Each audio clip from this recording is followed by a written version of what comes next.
Popular attitudes towards those fleeing their countries, who are called illegal aliens, are complex.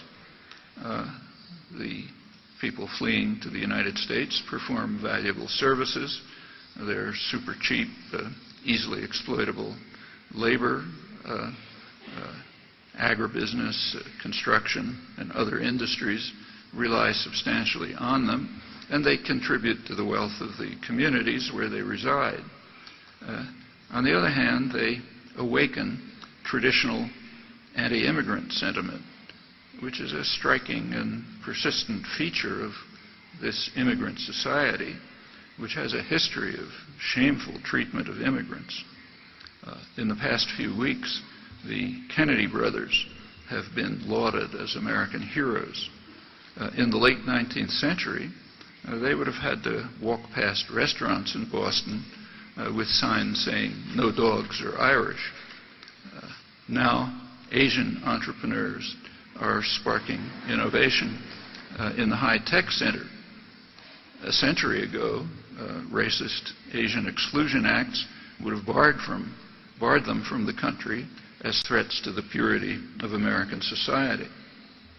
But whatever the history and economic realities may be, immigrants have been and are perceived by the poor and by working people as a threat to their jobs, their livelihoods, and their lifestyles.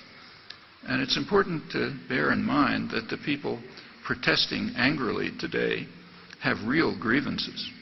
They are victims of the financialization of the economy and the neoliberal globalization programs that are designed to transfer production abroad and to set working people in competition with each other worldwide, thus lowering wages and benefits while protecting educated professionals from market forces and, of course, enriching owners and managers.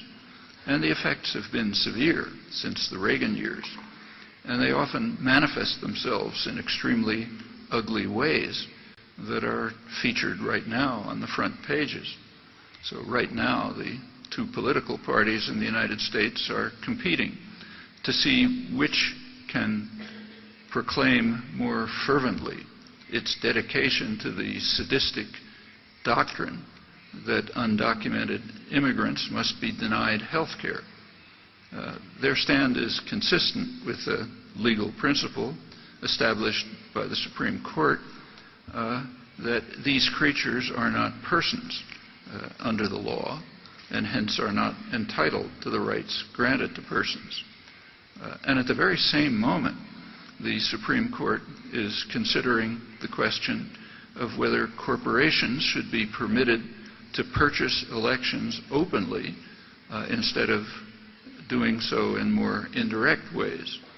Now, that's a complex constitutional matter because the courts have determined that unlike undocumented immigrants, corporations are real persons under the law and in fact have rights that go far beyond persons of flesh and blood, including rights granted by the mislabeled free trade agreements.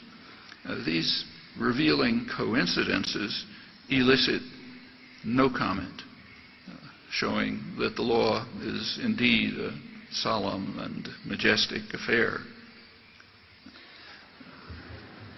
The spectrum of planning is narrow, but it does allow some variation. The second Bush administration went far to the extreme of aggressive militarism and arrogant contempt even for allies. And it was harshly condemned for these practices, even within the mainstream. Bush's second term was more moderate. Some of the more extreme figures were expelled. Rumsfeld, Wolfowitz, and others.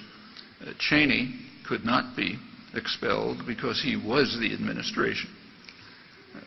Policy began to return more towards the norm. As Obama came into office, Condoleezza Rice predicted that he would follow the policies of Bush's second term. And that's pretty much what's been happening. Although There's a different rhetorical style, which seems to have charmed much of the world, perhaps out of relief that Bush is gone. One basic difference between Bush and Obama was expressed very well by a senior advisor of the Kennedy administration at the height of the Cuban Missile Crisis. Kennedy's planners, tenant, the fashionable word is partner. Britain naturally prefers the fashionable word. Bush and his cohorts addressed the world as our lieutenants. So in announcing the invasion of Iraq, they informed the United Nations that it could follow U.S. orders or be irrelevant. And such brazen arrogance naturally arouses hostility. Obama adopts a different course. He politely greets the leaders and the people of the world as partners, and only in private continues to treat them as lieutenants. And foreign leaders much prefer this stance, and the public is sometimes mesmerized by it. But it's wise to attend to deeds, not rhetoric and pleasant demeanor. Deeds commonly tell a different story, in this case too.